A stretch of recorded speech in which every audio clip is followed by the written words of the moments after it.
All right, so I think we're up.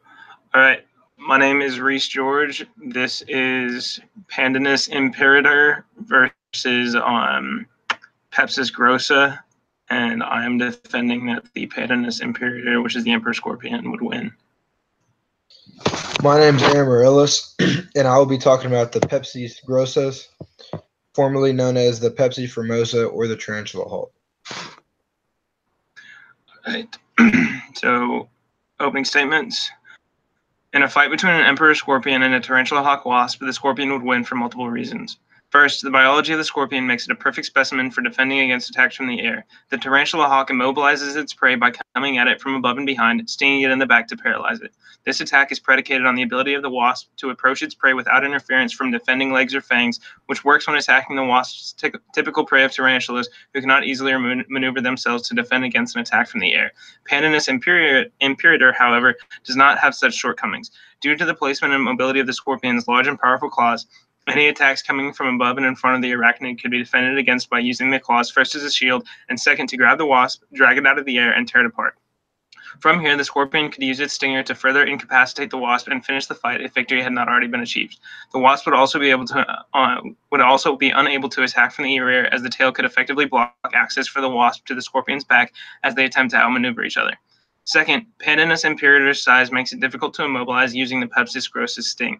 As opposed to tarantulas, whose bodies are rarely larger than 10 centimeters in length, excluding the legs, the emperor scorpion clocks in at roughly 20 centimeters long on average. Since there is so much more to paralyze with the same amount of venom, an emperor scorpion could potentially keep fighting even after getting hit by the wasp's sting.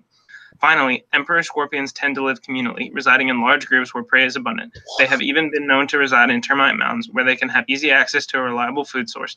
This tendency to live in groups means that if one scorpion were attacked, other members of the group might be drawn to the commotion, where they could aid in the fight to bring the tarantula hawk out of the air and tear it apart. So, in essence, the scorpion would be able to block itself or block any attacks from the tarantula hawk. It could then use its mobile claws, its claws, which are mobiles, to where it can use them up and behind the head to grab the wasp and tear it out of the air.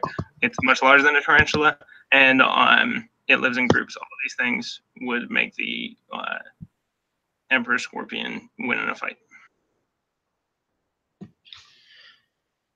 The tarantula hawk mainly preys on tarantula spiders, giving rise to the name tarantula hawk for the wasp in the genus species of Pepsis, and it's related to the hemipepsis. Only the females hunt, so they are capable of delivering a strong sting, which is considered the second most painful of any insect sting, scoring a 4.0 on the Schmidt Sting Pain Index compared to the bullet ant's 4.0 plus, which is the state insect of New Mexico. The color morphs from a xanthic orange wing form to a metallic black wing form.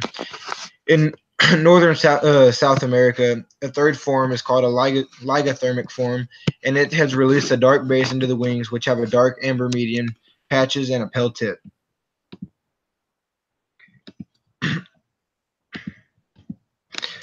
These wasps prey almost exclusively on the tarantula family, and the main species preyed upon is called the grossa in North America. The female wasp hunts a crespus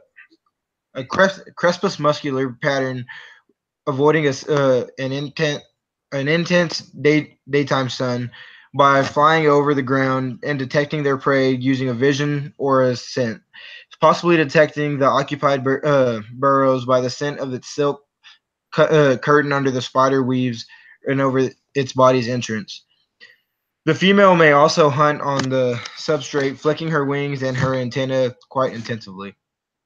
Once the spider has been detected, the wasp uses its mandibles and carefully enters the spider's burrow. This seems to cause a maneuver. Once the spider has been evicted, the wasp steps away from it, and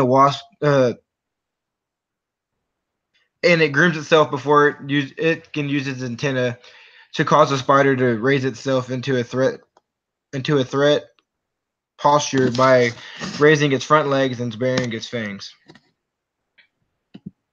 I think that was the two. Okay, now That's the 2. Okay.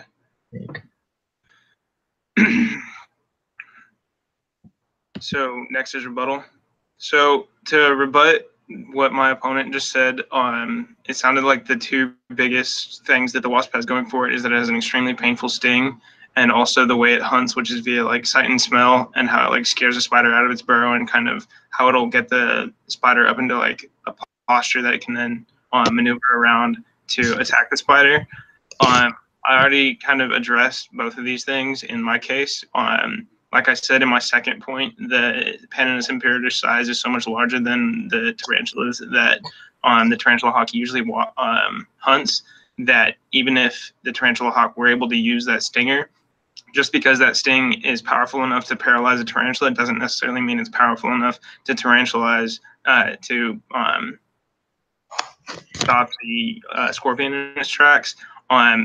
Remember that the sting doesn't actually kill the scorpion. It doesn't actually kill the tarantula. All it does is immobilize it.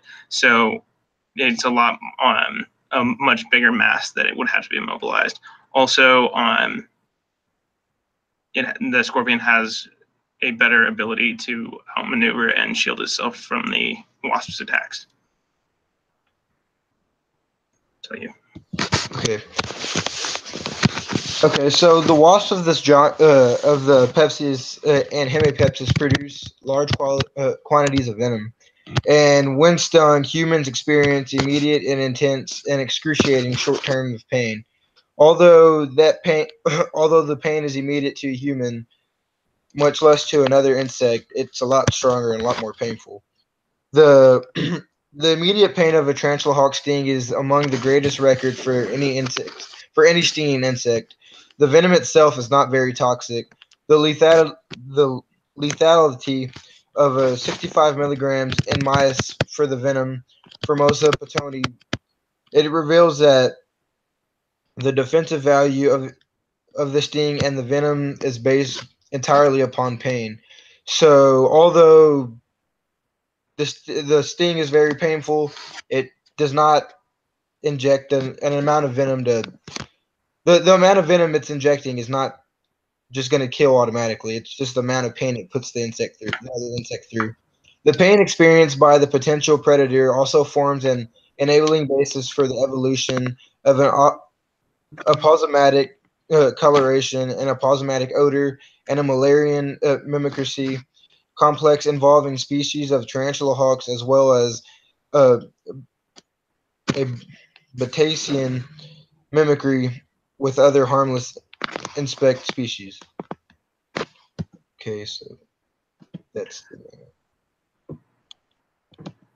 All right. So for the second rebuttal, as my opponent just said, the tarantula hawk venom isn't actually like that strong. It's just that it's very painful. And that makes sense for immobilizing. Like, first off, humans' sense of pain is different than from like how a scorpion or tarantula would respond to it. But like, just because again, like I've said earlier, just because the tarantula is immobilized by that venom doesn't mean that the emperor scorpion, which is on average twice as long as the largest tarantulas, wouldn't be affected by it. And like my opponent said, the venom isn't lethal. So even if the tarantula hawk were able to score a hit on the scorpion could still, especially because it has a large body size, could still potentially fight back and would still have time to potentially grab the wasp out of the air and use its powerful claws to tear it apart.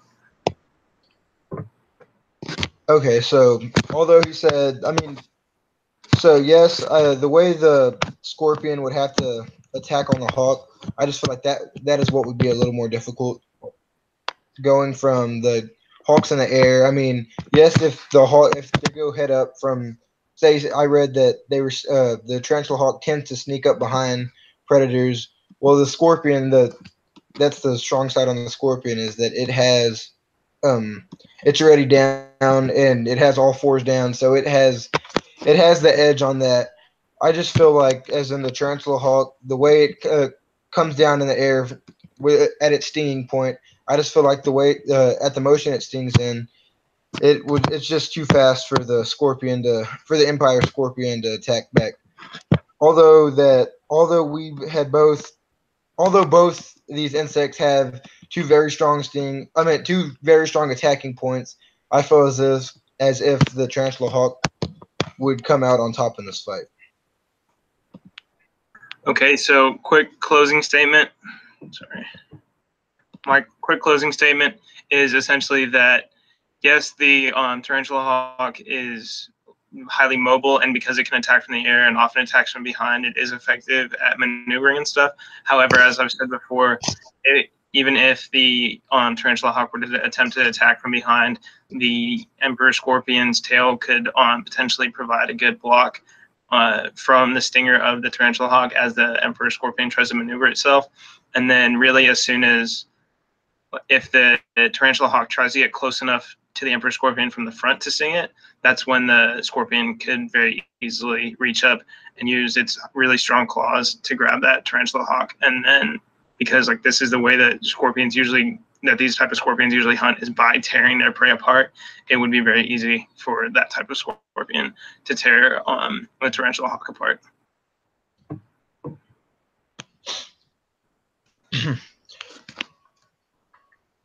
Okay, so I feel as if so the wasps in this species, just with the amount of venom and the way the amount of power behind their sting, and just the way it immediately impacts against the other insects or human that it's stinging, I just feel like with that amount of lethality, with the 65 milligrams of venom in it, I just feel like even though the amount of venom isn't too high, I feel like with the power coming behind the sting, I feel like it would easily highly impact another insect and highly injure it. Yes, the way and also the way it's coming from stinging in the air, I feel like that has a lot to do with it, rather than coming straight up, crawling on the ground and stinging it like that. So I feel as if yes, these both of these insects have a good chance at winning this fight. I just feel like the tarantula hawk would win it, and the main reason is the power behind the sting and just the way it's fighting from the air. Okay, and then some quick how my animal is used in research and why they're important to study. Emperor scorpion venom has been compounds in it have been researched for different like medical properties. So one of the things is that they think that certain compounds in the venom could be used to fight against malaria and can be used for vaccines for other treatments for other maladies that are very common in third world countries. So that's why the emperor scorpion is economically important to humans. And with the Sorry. And with the tarantula hawk, one of the main reasons it's studied so much is it is the state insect of New Mexico, and also because of the power behind its sting and the amount of venom it carries, scientists are steady studying this insect, just making sure that they have vaccines and stuff to protect humans or animals stung by this insect. And with it being the state insect of New Mexico, there's been a lot of studies of it in other states close to New Mexico, due to the fact that it's so populated in more southwestern states. And I think that's going to be that. Yeah, I'll stop the broadcast.